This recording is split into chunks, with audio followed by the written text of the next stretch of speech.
Muito boa noite. Para encerrar o ciclo de entrevistas com os responsáveis dos partidos com assento parlamentar, hoje é a vez do MPD. Abordaremos questões internas do partido, as eleições autárquicas que se avizinham e também assuntos relativos à governação do país. O PAICV e a UCID fizeram-se representar no programa através dos respectivos presidentes, mas o MPD participa neste programa ponto por ponto com o secretário-geral Luís Carlos Silva, a quem cumprimentamos e agradecemos a disponibilidade. Boa noite. Muito boa noite, jornalista.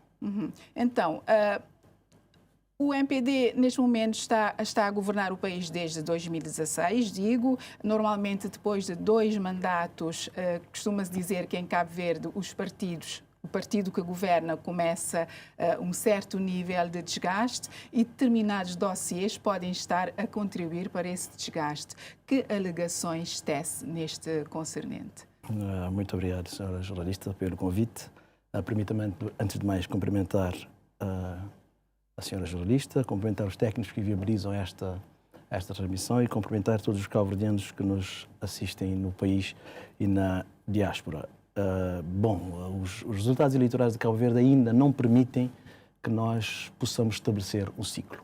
Houve um primeiro ciclo de 10 anos, houve um primeiro ciclo de 15 anos do PAICV, depois houve um ciclo de 10 anos do MPD e há um terceiro ciclo de 15 anos do PAICV. Neste momento já há 10 anos, vamos completar 10 anos do MPD, portanto dois mandatos, mas não há ainda estabelecido o ciclo, pelo que o MPD ainda tem a ambição de fazer mais um mandato. E está a trabalhar com todo o empenho para conseguir este objetivo. Existem, sim, temas da governação que são mais desafiantes e temas que temos tido resultados claramente mais positivos. Um dos temas da governação que tem estado na agenda pública e persistentemente na agenda é o tema dos transportes e recentemente... E o MPD está ciente que este tema pode estar a contribuir para algum desgaste, nomeadamente os transportes aéreos domésticos. Sim, claro. Nós temos uma sociedade que tem um elevado sentido crítico, um nível de exigência muito relevante e espera um determinado nível de qualidade de prestação dos serviços e particularmente o serviço de transporte aéreo que pós-pandemia não conseguiu ainda atingir o nível que nós temos a expectativa de conseguir. E nós sempre fomos claros nisso. O nível de serviço que nós tínhamos até agora não estava a satisfazer, não está no nível de serviço que nós prometemos aos cabo-verdianos e não estava no nível de serviço que nós ambicionamos. Portanto, havia um problema, esse problema foi-se agravando.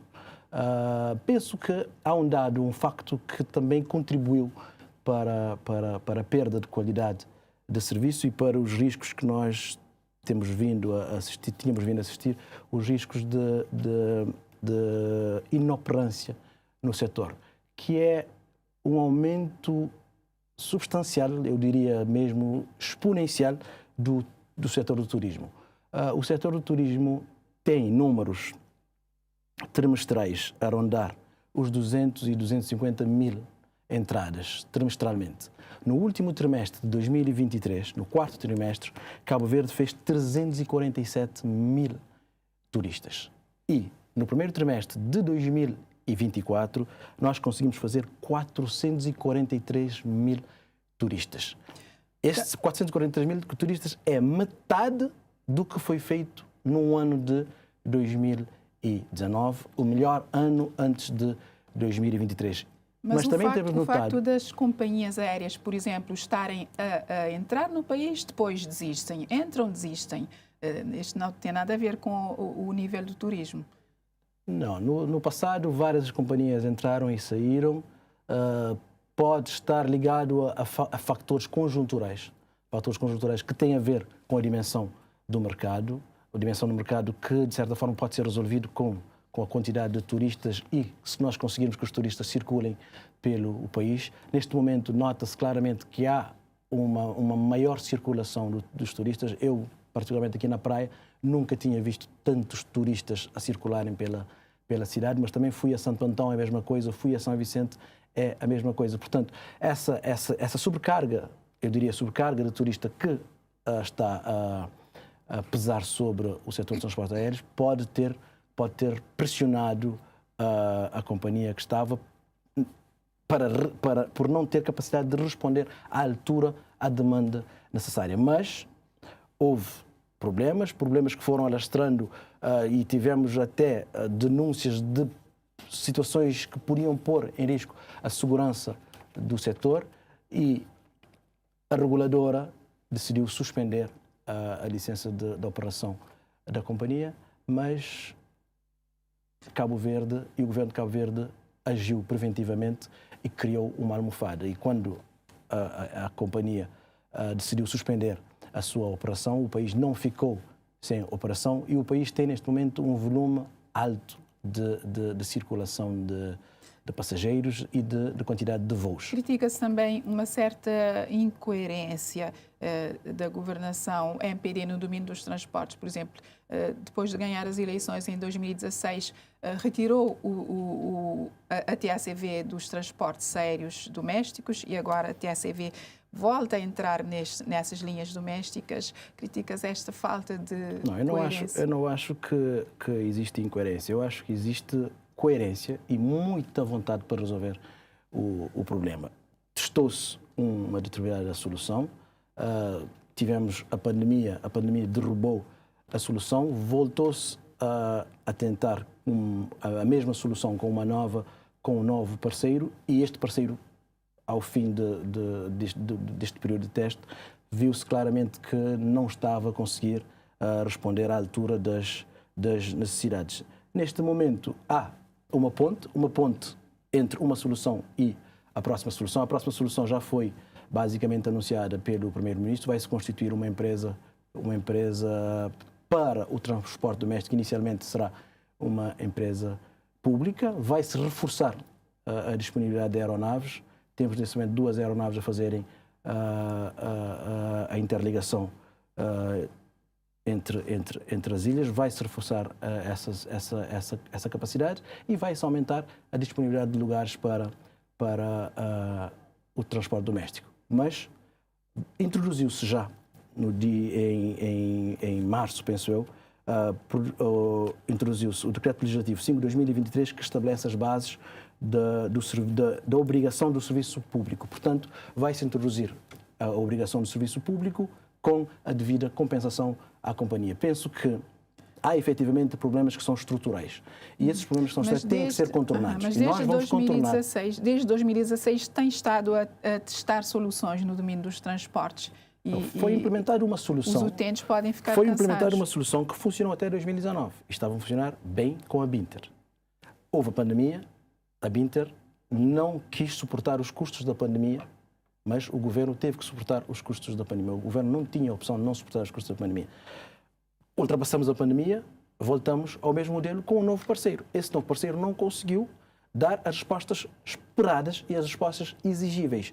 Então, há nesse momento um período transitório entre esta solução e uma nova solução. E esta nova solução já está desenhada, o governo vai entrar no setor de transporte doméstico, não através da TACV, mas através de uma nova empresa. A TACV está a fazer de ponte entre a solução e a outra e vamos continuar. A ambição é introduzir a obrigação de serviço público para tentarmos contornar a deficiência que é a limitação do nosso mercado, mas com os números que nós estamos a ver do turismo, pensamos que podemos estar num novo momento do setor dos transportes aéreos e um momento onde linhas que não são viáveis podem ser cada vez menos ou podem deixar de existir. Mas neste momento temos linhas que não são viáveis, linhas que têm que ser subsidiadas. E o governo vai entrar com subsidiação. E aqui na subsidiação nós temos que ter atenção a um aspecto.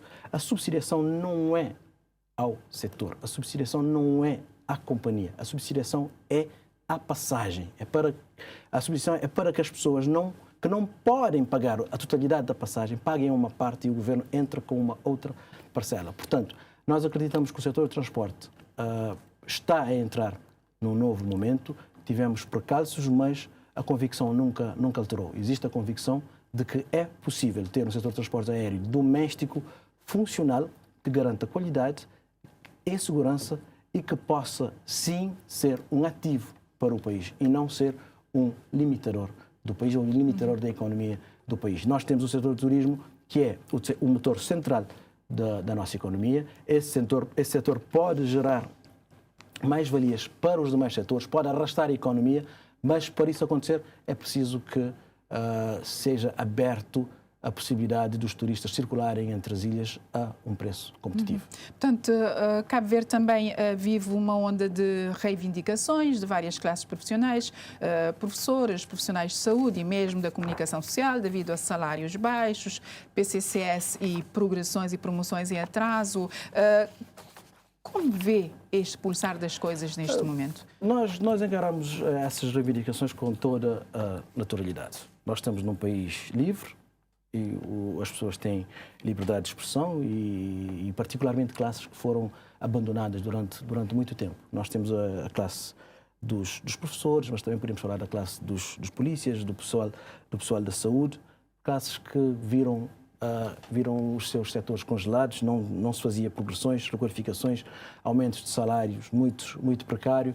Portanto, essas reivindicações são normais e naturais e também entendo que essas reivindicações vão de encontro a uma nova disponibilidade da governação. Há também uma nova capacidade de resposta da governação. Mas também essas reivindicações vão ao encontro dos objetivos proclamados pelo governo. O governo tem o objetivo de aumentar o rendimento dos cabo-verdianos, quer pela via do rendimento per capita, onde existe o objetivo assumido de duplicar o rendimento dos cabo-verdianos num horizonte de 10 anos, mas também através do aumento do rendimento médio e o rendimento mínimo. Mas as pessoas reivindicam agora, aqui, querem ver... Sim, eu acho que todas essas reivindicações enquadram-se dentro disso. São setores que foram abandonados durante vários anos. Há uma maior capacidade de resposta, há uma maior disponibilidade para negociar, mas também há o anúncio do próprio governo que vai aumentar o rendimento dos cabo-verdianos. Mas é preciso assumirmos também um princípio de base. Para distribuirmos, temos que construir. Não podemos distribuir aquilo que nós não temos. Cabo Verde tem, neste momento, um orçamento de Estado de 87 milhões de contos e é dentro desse orçamento de Estado que nós temos que fazer tudo. Mas critica-se, por exemplo, determinadas opções do governo. Não consegue satisfazer as reivindicações de determinadas classes profissionais, mas realiza conferências caras na Ilha do Sal, que determinados observadores consideram que são conferências vazias e inúteis. Essa perspectiva relativamente às conferências é uma perspectiva politiqueira, que nada tem a ver com a realidade. Primeiro, os valores que são atirados para o espaço público nada tem a ver com a realidade. Já se falou em 50 mil contos, já se falou em 150 mil contos. Supostamente, 50 mil contos é um valor muito elevado para se realizar uma conferência internacional da dimensão daquela que foi feita na Ilha do Sal para celebrar a democracia. Quanto se gastou na conferência? Eu ainda não tenho esses valores. Eu estou à espera das contas para poder ter o valor da execução efetiva da conferência. Mas há pessoas a dizerem que 50 mil contos é muito. Eu vou partilhar consigo um valor. A senhora tem a noção que, no âmbito do Fundo de Turismo, foi financiado ao anterior governo, o governo do PAICV, um vídeo promocional de Cabo Verde, custou 20 mil contos. O vídeo custou 20 mil contos. Depois, para a divulgação desse vídeo, pagou-se 11 mil contos. Ou seja, a promoção de Cabo Verde via um vídeo promocional custou 31 mil contos. E nessa altura, esse valor não foi apresentado como um valor excessivo. Mas essa abordagem relativamente à conferência particular é uma abordagem, como digo, politiqueira, que tem mais a ver com a procura de ganhos políticos atingindo a imagem externa do país. Mas voltando às classes, nós não deixamos o governo não deixou de satisfazer as reivindicações das classes. O governo tem cumprido e tem estado a fazer um esforço muito grande para cumprir com as reivindicações das classes. Reivindicações que grande parte não têm nada a ver com a governação atual, tem a ver com um passado onde essas classes foram abandonadas. O governo do MPD cumpriu com essas reivindicações passadas, tem agora reivindicações atuais. Mas dentro dessas reivindicações atuais já se fez muito e o governo tem estado a cumprir. Relativamente a progressões, relativamente aos professores, subsídios pela não redução da carga horária, aumento de salários, e nós estamos muito otimistas de que, como foi resolvido a questão dos agentes de segurança da Polícia Nacional, onde há nesse momento zero reivindicações, o problema foi resolvido também a nível do pessoal de saúde, onde já há um acordo e esse acordo está sendo implementado, não há avisos de greve, não há reivindicações.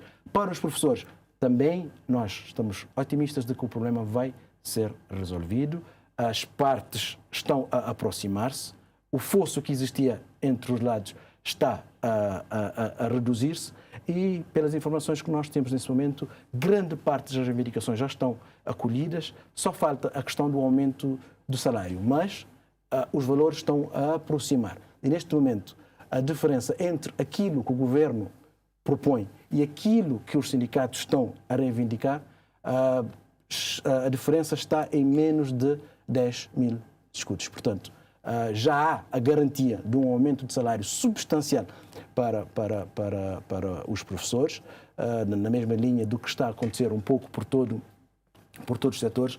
Para o ano 2024, introduziu-se o plano de carreira, o plano de carreira, plano de cargos, funções plano de cargos, carreiras e rendimentos. Penso que é isso PCFR. Que vai permitir PCFR, que vai permitir plano de cargos, funções e remunerações. Sim, plano de cargos, funções e remunerações, que vai permitir um aumento significativo do salário, que vai num espaço de 3 a 4% a 17% de aumento de salário. Portanto, o governo está comprometido com o aumento dos salários médio dos cabo-verdianos, do salário per capita, ou do rendimento per capita, ou do salário mínimo dos cabo-verdianos. E existem dados que eu posso partilhar aqui.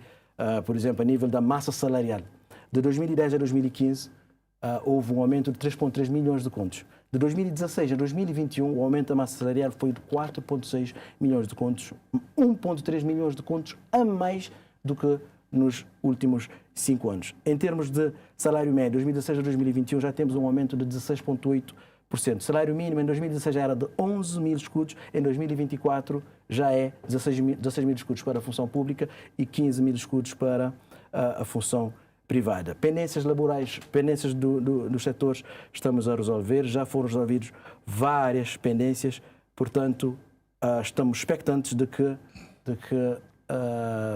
o tema dos professores vai ser resolvido. Nós fazemos um apelo para que haja muito bom senso e responsabilidade, que tem de certa forma havido. Penso que o governo está a fazer um esforço muito grande para cumprir. Mas esse esforço só é possível porque também o país fez um percurso muito relevante, um percurso macroeconómico relevante que fala-se muito pouco. Em 2023, depois da pandemia, houve uma recessão económica com a pandemia. Em 2022, o país recuperou 17%. Em 2023, temos um crescimento de 5,1% e em 2024 a previsão é para 4,7%. Isso tudo permite que o governo tenha folga orçamental, primeiro para reduzir a dívida pública e repor o equilíbrio macrofiscal, atuar na política social, porque também temos um objetivo que é eliminar a extrema pobreza. Temos que ter uma política social muito robusta para que possamos alavancar os que estão mais expostos à pobreza e aumentar o rendimento dos cabo-verdianos para duplicarmos o rendimento num espaço temporal de 10 anos. O certo é que há reivindicações, há um certo nível de descontentamento e este é um ano de eleições a nível autárquico. portanto, o último trimestre de 2024, vai-se eleger os presidentes das 22 câmaras municipais. Desde 2020, o MPD detém 14 das 22 autarquias do país, o PSCV governa as restantes 8. Qual é a meta para 2024? Bom, permita-me apenas vincar um aspecto. O MPD aborda todos os municípios da mesma forma, de igual forma. Abordamos em igualdade de entrega do MPD. O MPD se entrega aos municípios da mesma forma, em igualdade de importância que damos aos municípios e também em termos de igualdade de disponibilidade. Portanto, para nós não existe município do MPD ou município do PSCV. Todos os municípios são iguais. É por isso que... Não é esta a opinião em relação, por exemplo, à Câmara da Praia. Bom, podemos chegar à Câmara da Praia, uma certa corrente de opinião diz que o governo tem estado a discriminar a Câmara da Praia. Permita-me só estabelecer o nosso objetivo e podemos chegar na Câmara Municipal da Praia. Nós demos um sinal. Anunciamos todos os nossos candidatos a todos os municípios ao mesmo tempo, num sinal claro de que tratamos todos os municípios de igual forma. O nosso objetivo tem um número, que é 14 câmaras, e queremos adicionar mais uma Câmara. Manter a Associação Nacional de Municípios como MPD. Esse é o objetivo global, mas temos objetivos específicos. O objetivo específico do MPD é ganhar a Câmara Municipal da Praia. Portanto, o MPD quer continuar a governar as 14 câmaras municipais, onde já governa, e ganhar mais uma. E é certamente a Câmara da Praia. O MPD quer aumentar o número de câmaras que estão sob a nossa governação para pelo menos 15. Esse é o objetivo mínimo. Câmara da Praia é, no nosso objetivo, uma obrigação ganhar a Câmara Municipal da Praia. A forma como nós perdemos a Câmara Municipal da Praia em 2020 merece muita análise e nós analisamos aquilo de todas as formas. E das variáveis que nós analisamos, a conclusão é que não perdemos a Câmara Municipal da Praia por ausência de trabalho ou por ausência de obras. Perdemos a Câmara Municipal da Praia por outras variáveis complexas que não têm a ver com ausência de obras. Que variáveis são essas, assim, resumidamente? Acho que poderá ter havido um excesso de confiança, o MPD poderá ter estado num estado de espírito não suficientemente determinado e não suficientemente focado para proteger a Câmara Municipal da Praia, o que nos levou ao resultado que nós temos. Portanto, nós assumimos que é uma obrigação ganhar a Câmara da Praia, mas não é só por uma questão de obrigação. Nós pensamos que há uma avaliação negativa relativamente à performance da Câmara Municipal da Praia. E aqui nós trazemos a questão da necessidade. É necessário ganhar a Câmara Municipal da Praia, porque nós notamos que em todos os setores... Por ser a Câmara da Capital. Por ser a Câmara da Capital, por representar o que representa, mas sobretudo porque é uma Câmara que estava numa franca expansão, e que está agora num retrocesso ou numa estagnação latente. Em todos os setores. Eu podia exemplificar aqui a questão do saneamento. A Câmara Municipal da Praia, relativamente ao saneamento, a anterior Câmara já tinha implementado o serviço de recolha ao domicílio. Já estava a testar soluções de se colocar contentores no subsolo.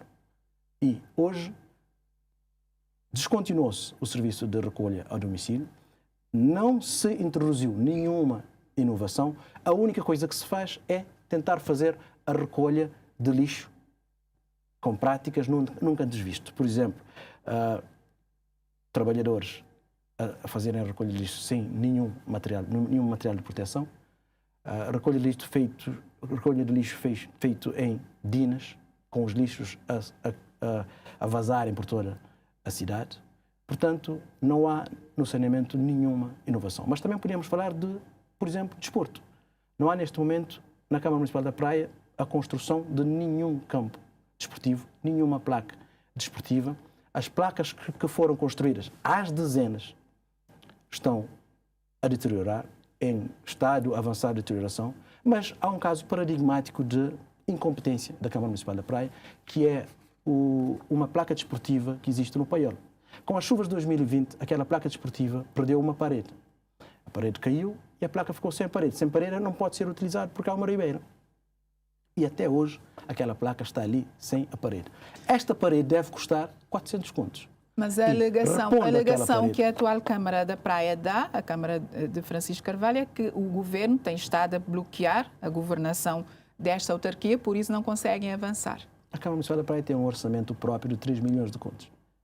Não consegue repor uma parede de 400 contos, não pode ser por culpa do governo. Mas isso é só desporto. Podemos falar do comércio. A única medida que essa Câmara implementou em termos de comércio é que as pessoas podem vender lá onde quiserem. É a única medida. Não construiu nenhum mercado, não organizou a venda em nenhum mercado, não organizou a venda ambulante e as pessoas passaram a vender lá onde quiserem. É preciso organizar o setor, é preciso criar zonas de confluências, zonas onde o vendedor e o comprador se encontram para que o processo tenha mais qualidade. Para o comprador, mas também para o vendedor. O vendedor quer fazer mais vendas, tem mais vendas quando está em espaços próprios. Depois, há a questão da segurança, particularmente a questão da segurança alimentar. E a praia deteriorou em termos de comércio. E o candidato... Uma das funções das câmaras municipais é a promoção da economia local. Por exemplo, promovendo centros de negócios ou promovendo novas centralidades no seu espaço. A Câmara anterior construiu a Pedonal do Platô, que hoje é um espaço pujante economicamente e onde nós temos os turistas a visitar. Construiu Quebra-Canela, que é mais um espaço economicamente pujante da capital. Viabilizou a construção da Praça Centro. E o que é que esta Câmara fez? Nada. Portanto, em termos de Câmara Municipal da Praia, existe uma necessidade de nós ganharmos a Câmara Municipal da Praia. E Abrão Vicente foi a melhor escolha, no entender do MPD? As nossas escolhas não incidiam sobre os candidatos. Eu sempre dizia, eu não estou preocupado com quem vai ser o candidato. Eu estou preocupado em como escolhemos o candidato. Então, a nossa tónica esteve sempre no processo. E nós quisemos ter... Como foi que chegaram à conclusão que era preciso indicar Abrão Vicente para a Câmara da Praia? Vou lá chegar. Nós quisemos um processo transparente, um processo inclusivo, um processo democrático e um processo que envolvesse todo o sistema MPD. Esse processo tem instrumentos de análise, instrumentos técnicos de análise, mas também instrumentos políticos. Nós aprovamos um regulamento de escolha que determinou tudo isso para termos um quadro de transparência no processo. E Abrão Vicente, dentro desse quadro de variáveis, foi o candidato que melhor posicionou-se em termos de resultados dos instrumentos técnicos, particularmente da sondagem, mas também em termos de suporte político interno, porque portanto, a sondagem o MPD tem uma sondagem que diz que Abrão Vicente poderá ter bons resultados nas autárquicas aqui na praia, é isso? Abrão Vicente é, pelos nossos instrumentos, o melhor candidato do MPD. É um candidato que conseguiu ter o melhor score em termos de sondagem, é o candidato que conseguiu aportar uma plataforma de maior suporte político. Que outros nomes foram aventados para a Câmara da Praia? Foram aventados vários nomes, mas nesse momento não me parece ser relevante nós trazermos estes nomes. O importante é, Abrão Vicente é o candidato do MPD, é o melhor candidato do MPD e é um candidato que se predispõe a lutar com todas as suas forças, com todo o suporte do partido, e o partido vai estar unido e focado em construir a nossa vitória aqui na praia, mas também em outros 14 municípios para cumprirmos 15 câmaras municipais. Portanto, qual vai ser a estratégia para Santiago Sul? O PAICV detém a Câmara da Praia, detém também São Domingos e Ribeira Grande de Santiago.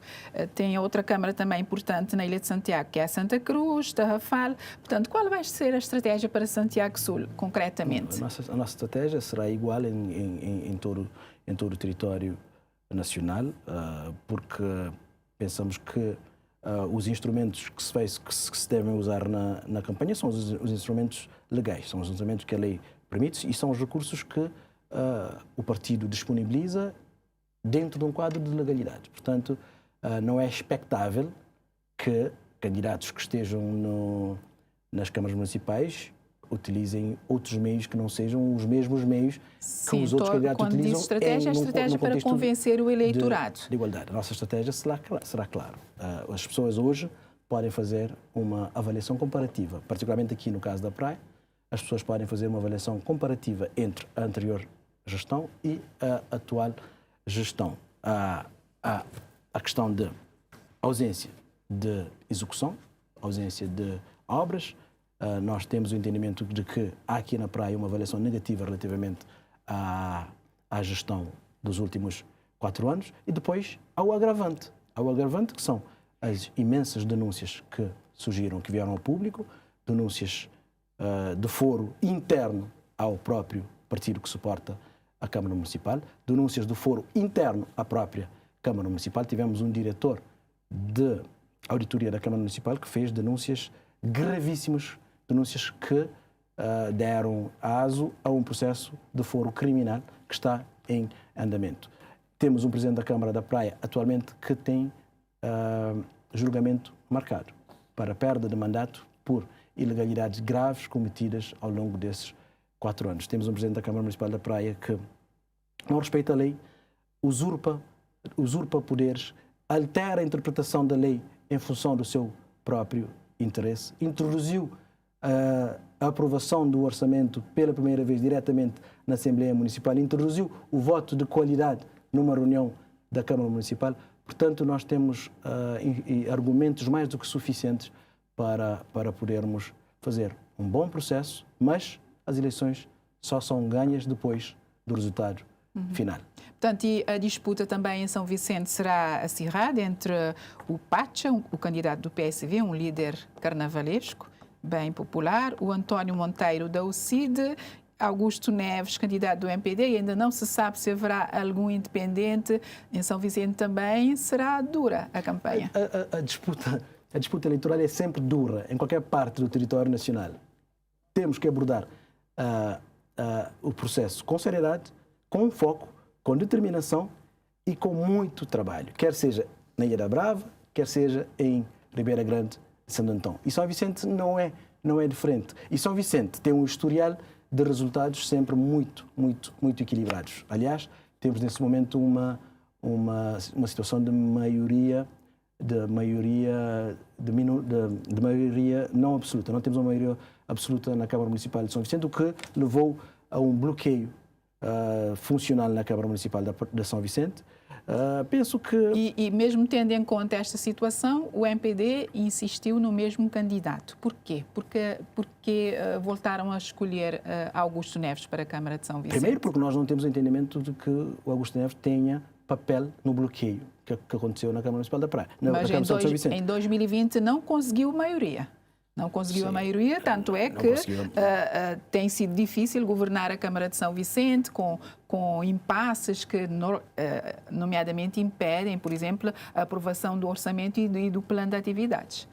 Sim, não conseguiu a maioria, não é um problema, mas ganhou. Não conseguiu a maioria, mas ganhou. Ganhou as eleições. Mas não tem conseguido governar, o povo de São Vicente entregou um mandato para governar.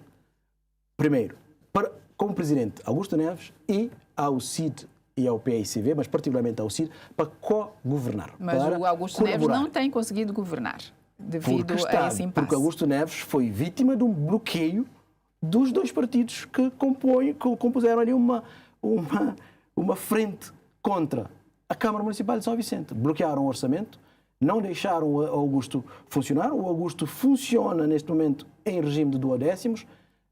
Isso prejudica São Vicente. E o MPD volta a escolher Augusto Neves. Bloqueio não é do Augusto Neves. Correndo o risco de um novo bloqueio. Volta-se a escolher Augusto Neves. A nossa expectativa é que as pessoas tenham maturidade política para perceberem um mandato que o povo lhes entrega. O povo lhes entregou um mandato para co-governarem.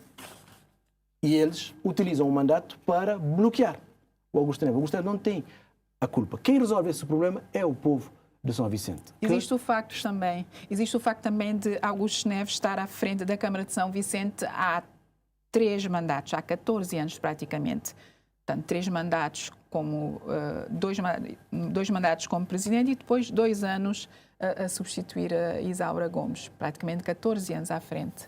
Sim, mas Augusto Neves continua a ser a mesma pessoa, o mesmo líder, a mesma pessoa que tem uma forma particular de se relacionar com os munícipes, é um defensor acérrimo de São Vicente e quem tem um mandato para eleger ou não eleger o Augusto é o povo de São Vicente, não somos nós. Nós fizemos as nossas análises e as nossas análises determinaram que Augusto Neves é o melhor candidato que o MPD poderia apresentar a São Vicente e não só é o melhor candidato, mas é aquele que tem a capacidade de construir a melhor equipa e o melhor projeto a apresentar para São Vicente. Portanto, corrija aqui, o Augusto Neves está a 3 mandatos à frente de São Vicente, mais 2 anos substituindo a Isaura Gomes, o que faz 14 anos. E certos observadores falam em desgaste, que o Augusto Neves já está com um certo nível de desgaste. Nós não temos esse entendimento, nós pensamos que o Augusto Neves está forte, firme e pronto para mais um embate eleitoral que acreditamos que vai ganhar. Porque Augusto Neves é um homem do povo, é um homem que está todos os dias junto com os são vicentinos, que vive São Vicente no dia a dia, vive São Vicente de forma particular e peculiar. Portanto, Augusto Neves é o nosso candidato e nós acreditamos que Augusto Neves vai ganhar as eleições, porque São Vicente vai fazer justiça. São Vicente deu a Augusto o 3º mandato e a coligação, o CIR-PSV, tentou tirar o mandato que São Vicente deu. Portanto, nós vamos voltar à população, voltar ao povo de São Vicente para o povo de São Vicente ditar o seu julgamento. A escolha dos candidatos às autárquicas, os candidatos do MPD, foi pacífica? Houve dissonâncias aqui e ali? A escolha, um processo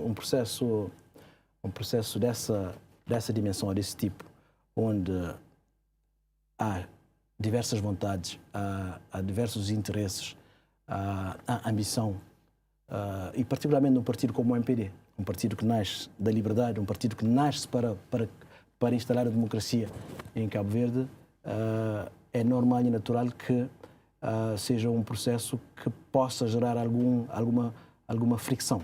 Mas nós Relativamente a que autarquia houve mais fricção? Eu estou a falar numa perspectiva mais generalista e o nosso foco nunca é o candidato, o nosso foco é o processo. Nós tentamos aportar ao partido um processo que seja da máxima inclusão, um processo transparente, um processo que produza um resultado que no final seja um resultado de todos e não um resultado parcial. Mas houve fricção, como referiu, houve dissonâncias, digamos assim. Obviamente que num processo desses haverá sempre dissonâncias. Haverá sempre mais do que uma pessoa que quer ser candidato a uma determinada Câmara Municipal. Haverá sempre mais do que uma pessoa que quer ser candidato a Presidente da Assembleia Municipal. Haverá sempre várias pessoas que querem ser candidatos a vereadores. No MPD, particularmente um partido democrata, um partido aberto, um partido que tem uma estrutura de poder horizontalizado. Portanto, é normal. Agora, é preciso proteger o partido. E como é que protegemos o partido? Protegemos o partido através de um processo transparente, um processo inclusivo, um processo que envolva todos, um processo que no final é o resultado, que no final é o resultado de todos. E, nesse momento, eu acho que nós temos isso. Eu não sinto que haja, neste momento, muita fricção interna no MPD. As pessoas aceitaram. O caso de Santa Catarina de Santiago, em que se deixou de lado Jacira Monteiro, o atual presidente, e se preferiu indicar o Jacinto Horta, provocou algum descontentamento? Provocou algum descontentamento, eventualmente sim, mas esse descontentamento é gerido internamente. E o partido tem elasticidade e capacidade para gerir processos que possam estar desencontrados. Mas nós temos estado a conseguir gerir os nossos processos e eu digo sempre aos meus colegas, dentro do MPD haverá espaço para cada um de nós ter ambição de se eleger por determinados cargos. É normal e expectável que as pessoas queiram ser presidentes de Câmara, No entanto, só pode ser uma pessoa é que pode ser candidato à Câmara Municipal. Aqui o MPD não terá perdido a oportunidade de, ao menos, ter uma mulher cabeça de lista? O problema... Jacira era a única mulher presidente de Câmara no país. A questão é, como é que nós podemos induzir um resultado num processo que é livre e democrático? O processo que é livre e democrático escolhe livremente e democraticamente o seu resultado. Eu não posso tentar condicionar o resultado de Santa Catarina de Santiago ou o resultado de São Nicolau ou de Ribeira Brava de São Nicolau ou de Tarrafal de Santiago. Vou fazer uma pergunta direta. Por que se escolheu Jacinto Horta e não a Jacira Monteiro? Escolheu-se o Jacinto Horta da mesma forma que se escolheu Augusto Neves em São Vicente ou Abrão Vicente na Praia, dentro de um processo transparente, inclusivo, um processo que teve critérios claros e que produziu um determinado resultado.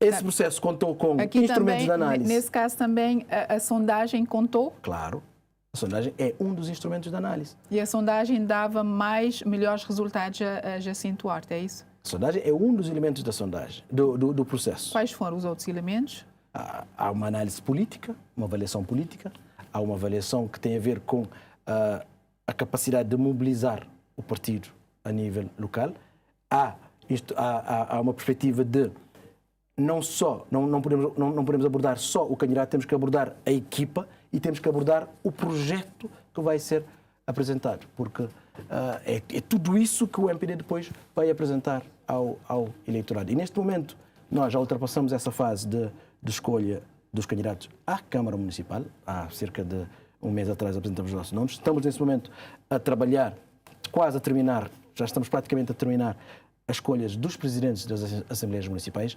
Vamos agora apresentar o nosso programa de governo autárquico. A Jacira Monteiro irá integrar alguma lista ainda em Santa Catarina, nomeadamente a lista à Câmara ou a lista à Assembleia Municipal? Poderá ser... Jacira Monteiro é um ativo do MPD, um grande ativo do MPD. E vai integrar as listas em Santa Catarina? Que certamente vai ter espaço para continuar a servir Santa Catarina e servir Cabo Verde. É um grande quadro do partido que merece todo o nosso respeito. Eu só queria dizer que no dia 4 de maio vamos apresentar o nosso programa autárquico em Santa Catarina, um programa autárquico chapéu que guia os nossos candidatos relativamente a um determinado quadro de valores, a determinados princípios, a um perfil de governação que nós ambicionamos para as nossas câmaras municipais, mas também que estabelece metas claras aos nossos candidatos.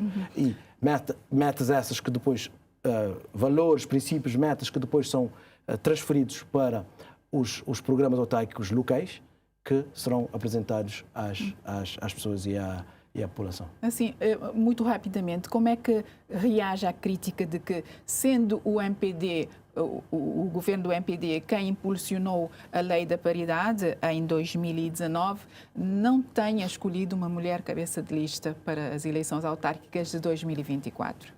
Porque a luta pela participação política, pela uma maior participação política das mulheres não pode ser deixada só aos partidos políticos. É uma luta que é transversal à sociedade. O MPD é parte desta luta, eu particularmente sou parte desta luta. Fizemos um grande combate para conseguirmos aprovar a lei da paridade, mas a lei da paridade não garante que o candidato seja mulher. A lei da paridade aborda a lista e nós vamos cumprir a lei da paridade. A lei da paridade diz que deve ter 60% de um género e 40% de outro. E neste caso o MPD não apresentou uma única mulher mas não aborda candidata às câmaras municipais. A liderança da lista. A liderança da lista resulta de um processo democrático e um processo que é local, é muito local. Portanto, o MPD não pode fazer isso. O MPD, no seu estatuto, colocou que respeita a lei da paridade. E nós vamos tentar aumentar o princípio de 60-40, o limiar da paridade, para 50-50. Nós vamos tentar que nas nossas listas haja uma participação igualitária dos géneros. Mas estava a dizer que a luta pela igualdade do género não pode ser deixada só para os partidos políticos. É uma luta de todos. E nós fazemos a nossa parte, mas a sociedade tem que fazer a sua parte. Por exemplo, quando o MPD encomendou sondagens para a escolha dos candidatos, levou em conta que em determinadas regiões, como Santiago Norte, por exemplo, o machismo é fortemente presente? Eu não posso levar em conta isso porque eu não tenho esse dado. Nós abordamos todas as câmaras municipais numa perspectiva de igualdade. Nós não temos abordagens segmentadas relativamente a esse tema em função de câmaras municipais ou de territórios. Todos os territórios são iguais para nós e são territórios que merecem o nosso máximo empenho, a nossa máxima dedicação e a nossa máxima entrega. Para terminar, como é que está o MPD a nível interno? Há uma forte comunicação com as bases? Como é que o governo, como é que se sente enquanto secretário-geral do MPD? Qual é a percepção? Neste momento temos um partido que está focado em estar melhor preparado para enfrentar o próximo embate eleitoral. O MPD quer cumprir com os seus objetivos e nós sentimos que os nossos dirigentes e as nossas bases estão orientados nesse objetivo. Mas o MPD também é um partido que está no poder, na governação, portanto, é um partido que acompanha a governação de muito perto. É um partido que sofre quando as coisas não correm bem na governação, mas é também um partido que celebra quando as coisas correm muito bem na governação. Portanto, é um partido cujo ambiente interno pode ser afetado pela governação, mas também é um partido cujo ambiente interno pode afetar a governação. É por isso que nós temos o firme compromisso de termos o MPD na sua máxima coesão, na sua máxima unidade, na sua máxima força para podermos servir da melhor forma Cabo Verde. Este é o nosso objetivo, esse é o nosso propósito, é para isso que nós estamos a trabalhar. Muito obrigada. O programa já chegou ao fim, mais de 45 minutos, que era o tempo estipulado. Agradecemos imenso a sua participação aqui no programa. Nós também agradecemos o convite e essa oportunidade de podermos falar diretamente às pessoas através da TCV. Portanto, muito obrigado e que possamos voltar com mais boas notícias para Cabo Verde, porque estamos a fazer um grande esforço para proporcionar aos cabo-verdianos mais rendimento.